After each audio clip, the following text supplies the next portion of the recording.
Assalamu alaikum, I'm Aisha and you're watching SAMAA News. Here are today's headlines.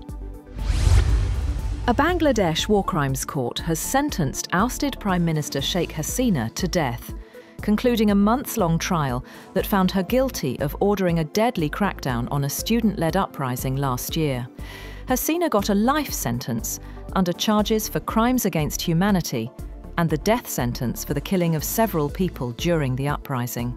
Former Interior Minister Asaduzzaman has also been sentenced to death for crimes against humanity, while former police chief Chaudhry Abdullah's death sentence was commuted to 5 years in prison for cooperating with the state. Sheikh Hasina has, on the other hand, issued a blistering response after being sentenced to death in absentia by the International Crimes Tribunal on charges of crimes against humanity stemming from last year's violent crackdown on student protests. Minutes after the ICT announced its verdict, Hasina released a strongly worded statement rejecting all charges and condemning the ruling as the product of an unelected government with no democratic mandate. Ukrainian President Volodymyr Zelensky has said that he has signed a deal with France to obtain 100 Rafale warplanes as he seeks to bolster the country's long-term military capacity to fight Russia's invasion.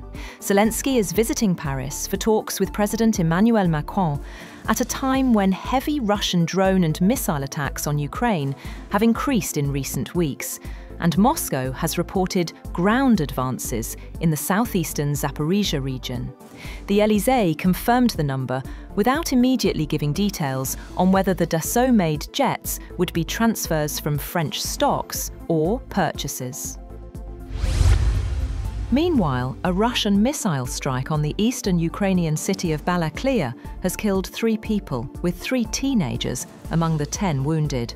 The governor of the region bordering Russia said overnight, attack damaged multi-storey residence blocks and destroyed scores of cars in the city centre.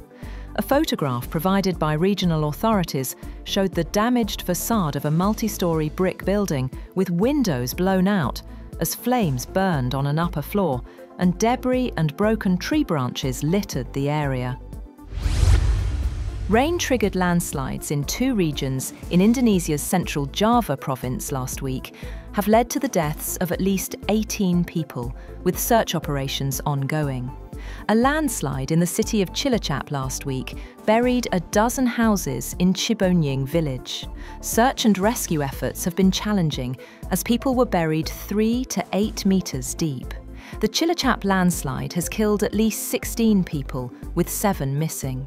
Footage from news channels show excavators deployed to dig through dirt in Cilacap.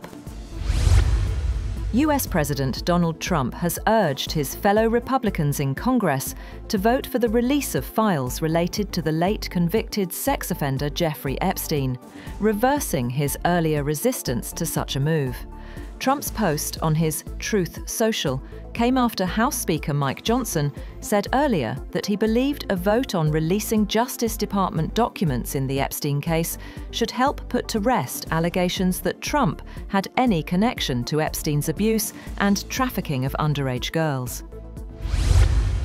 Indian agricultural exporters are among the winners from US President Donald Trump's exemption of dozens of food items from his reciprocal tariffs regime, which some analysts say could help to revive lost demand. Trump on Friday removed tariffs he had imposed on more than 200 food products, including beef, as consumer concerns mount over rising US grocery prices.